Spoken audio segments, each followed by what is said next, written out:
Dit is regtig 'n opoffering, selfs soos Helen Zille wat nou mik vir Johannesburg. Dit is 'n opoffering. Dit is baie tyd en is nie noodwendig dat jy uit 'n burgemeesterskantoor in 'n groot corporate instap en dan sê iemand vir jou, ja nee, ons het vir jou gewag, kom verdien nie groot geld nie. Dis moeilik en is 'n uitdaging. Silje bring voormalige burgemeester van Tshwane in die ateljee en hy het nou in soveel woorde bevestig dat hy homself verkiesbaar gestel het as die DA se burgemeesterskandidaat vir volgende jaar se munisipale verkiesing. Silje, dis nie 'n maklike werk om burgemeester van 'n metro te wees nie. Ek wil weet, wat het jou vrou gesê toe jy vir haar sê jy het jouself weer verkiesbaar gestel? My vrou sal geen ander antwoord van my aanvaar as ons moet die job klaarmaak nie. So, sy is 100% agter my. Sy het 'n politikus op Tikkie se kampus ontmoet baie jare gelede en sy weet presies wie ek is en sy weet wat my gelukkig maak. So ek het haar volle ondersteuning. Wat is die DA se vooruitsigte vir die 2026 munisipale verkiesing teenoor die van Action SA? Ek dink Action SA gaan uitgevee word. Ek dink nie hulle gaan 'n wesenlike faktor wees nie. Hulle het baie goed gedoen in 2021. Hulle het amper 10% van die stemme in die Tshwane Metro gekry.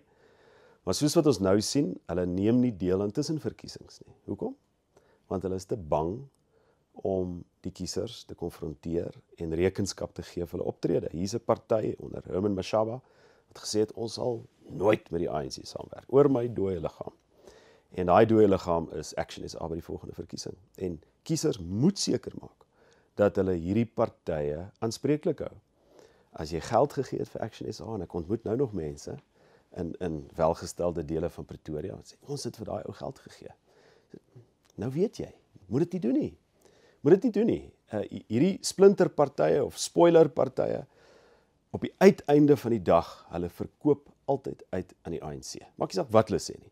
As dit kom by die BTW, sal Rise Mzansi, Bosa, Action SA, hulle sal bankvas staan agter die ANC.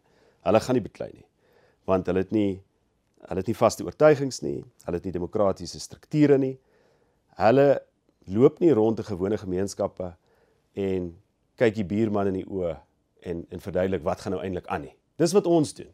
Ons is in gemeenskappe wat ons bedien. Ons sit nie iewers in die noordelike voorstede van Johannesburg en maak besluite oor wat in die res van die land aangaan nie. So, wat is die vooruitsigte vir 2026? Ek dink is baie goed.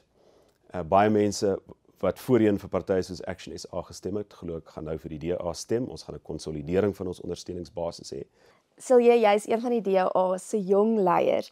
Beskou jy jouself as 'n toekomstige nasionale leier van jou party?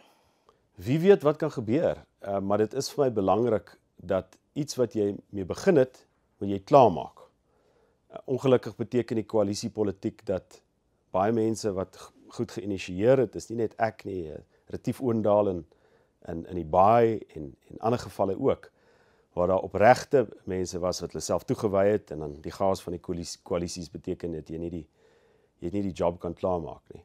So ek dink 'n belangrike iets om op jou getuigskrif te hê is om te sê, soos Helen Zille, het ek hierdie stad gevat en ek het die finansies reg geruk en ek het die kultuur verander en ons het waarde vir belastingbetalers geld verseker en ek dink ook die metrorade is besonder belangrik vir die land. Mense onderskat baie maal die ekonomiese impak van verval in die metrorade. Dit is waar ons die grootste ekonomiese aktiwiteit het. So, dis amper soos 'n ou se are wat verstop raak.